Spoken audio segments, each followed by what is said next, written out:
Alors aujourd'hui, on ne fera pas de nombre, puisqu'il y a la production d'écrit qui est difficile, il y a la conjugaison qu'on vient de faire qui est tout nouveau, où il fallait beaucoup écrire. On va se concentrer sur, comment dire, sur les soustractions. On va pas les poser non plus sur le cahier du jour, hein. On est là plus pour automatiser, faire en sorte que ça soit facile.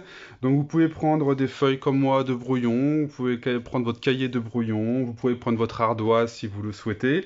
Là, le but, il est de faire cette opération, d'accord? Donc je vais vous demander parfois d'appuyer sur pause, de la faire et ensuite de rappuyer pour continuer la lecture et de voir la correction. Donc allez-y. Là, je vous demande de me poser 87 moins 35. Vous le posez et on fait la correction. Enfin, vous posez et vous calculez, et ensuite on fait la correction. Appuyez sur pause. Bien, donc là, vous avez fait l'opération. On va maintenant la corriger ensemble. Donc, attention, bien sûr, vous avez fait attention de bien faire en sorte... J'écris comme ça parce que j'écris sur le côté, hein. C'est pas comme ça qu'on le fait, un 8 normalement. Donc, vous avez bien fait attention de mettre les dizaines sous les dizaines et les unités sous les unités, de mettre le moins ici, de tracer votre trait. Et attention, vous avez bien commencé, vous avez bien fait le sens du haut vers le bas. 7 moins 5, ça fait 2. 8 moins 3, ça fait 5. Voilà le résultat, hein. Toujours le plus grand en haut, le plus petit en dessous. Allez, facile. On continue. Je vous laisse poser cette addition et la calculer. Allez-y, mettez pause.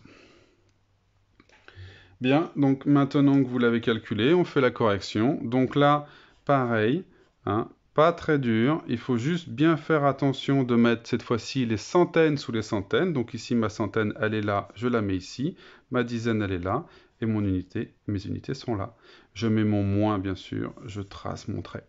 Attention au sens, c'est du haut vers le bas. Donc 3 moins 1, ça fait 2. 5 moins 1, ça fait 4. Et 4 moins 2, ça fait 2. Voilà le résultat.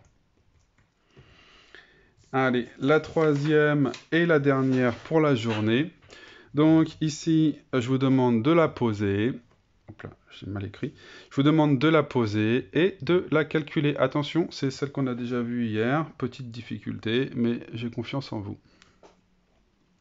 Allez, maintenant on la corrige. Donc ici, la difficulté, c'était de bien faire en sorte de ne pas mettre mon 4 ici sous mon 2. En effet, mon 4 est une dizaine, je ne peux pas le mettre sur mon 2 qui est une centaine. Donc mon 4, il doit bien aller sous les dizaines. Les dizaines ici, c'était 8. Et ensuite, mes unités sous les unités, c'était 3. Et mon moins, il ne se met pas sous le 2. Mon moins, il se met toujours à côté, sur une petite colonne à côté. Je trace mon trait, toujours du haut vers le bas. 7 moins 3, ça fait 4. 8 moins 4, ça fait 4. Et 2 moins rien, eh ben, ça fait toujours 2. Donc le résultat est 244. Voilà.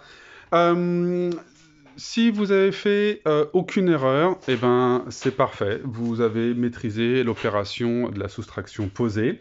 Nous allons essayer de la faire avec retenue.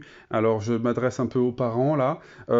C'est très difficile. Je vais faire une vidéo dessus, mais à distance comme ça risque d'être un petit peu difficile avec les retenues. Donc, on va en faire une. Si vous voyez que votre fille s'accroche, votre fille ou votre fils s'accroche, c'est bien. Si jamais c'est pas le cas, je dirais l'année prochaine, bien sûr, au professeur de CE2 que il y a eu le confinement qui n'a pas pu permettre de voir cette technique-là et elle sera revue. D'accord? Mais je vais faire une leçon dessus demain.